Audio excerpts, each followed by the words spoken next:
जय श्री राम दोस्तों। नाम जप कीर्तन की इतनी भारी महिमा है कि वेद वेदांग पुराण संस्कृत प्राकृत सभी ग्रंथों में भगवान नाम कीर्तन की महिमा गाई गई है। भगवान के जिस विशेष विग्रह को लक्ष्य करके भगवान नाम लिया जाता है वह तो कब का पंचभूतों में विलीन हो चुका। फिर भी भक्त की भावना और शास्त्रों की प्रतिज्ञा है कि राम कृष्ण हरि आदि नामों का कीर्तन करने से अनंत फल मिलता है।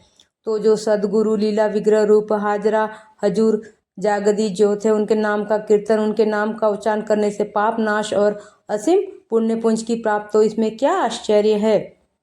कबीर जी ने इस युक्ति से निश्चय ही अपना कल्याण किया था। कबीर जी ने गुरु मंत्र कैसे प्राप्त किया और शीघ्र सिद्धि लाभ कैसे किया, इस संदर्भ में रोचक कथा है। कबीर जी की मंत्र दीक्षा।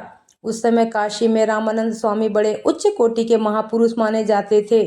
कबीर जी उनके आश्रम के मुख्य द्वार पर आकर द्वारपाल से विनती की, मुझे गुरु जी के दर्शन करा दो।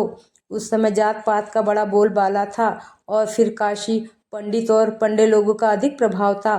कबीर जी किसके घर पैदा हुए थे, हिंदू के या मुस्लिम के, कुछ पता नहीं था। एक जुलाहे को तालाब के किनारे मिले थे।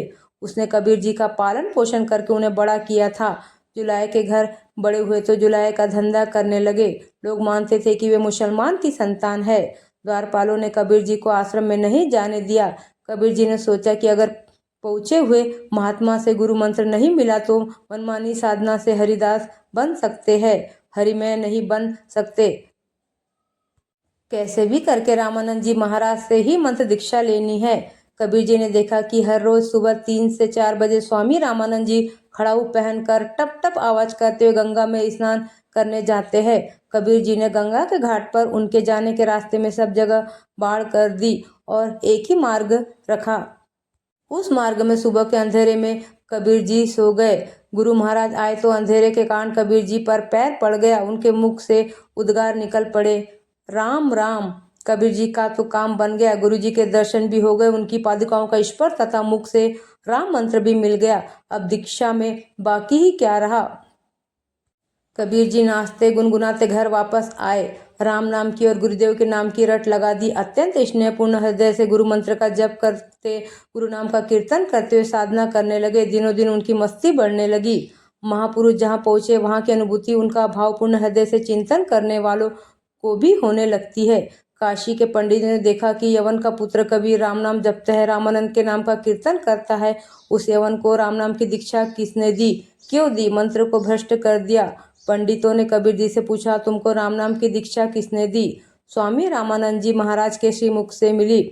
कहाँ दी, गंगा के घाट पर।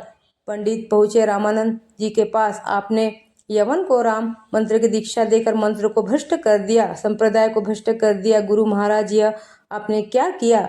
गुरु महाराज ने कहा, मैंने तो किसी को दीक्षा नहीं दी। वह यवन जुलाहा तो रामानंद रामानंद मेरे गुरुदेव रामानंद की रट लगाकर नाचता है, आपका नाम बदनाम करता है।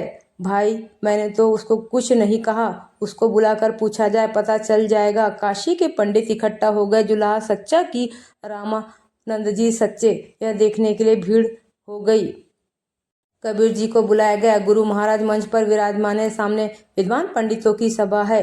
रामानंद जी ने कबीर से पूछा, मैंने तुम्हें कब दीक्षा दी, मैं कब तेरा गुरु बना। कबीर जी बोले, महाराज, उस दिन प्रभात को आपने मुझे पादुका स्पर्श कराया और राम मंत्र भी दिया, वहां गंगा के घाट पर।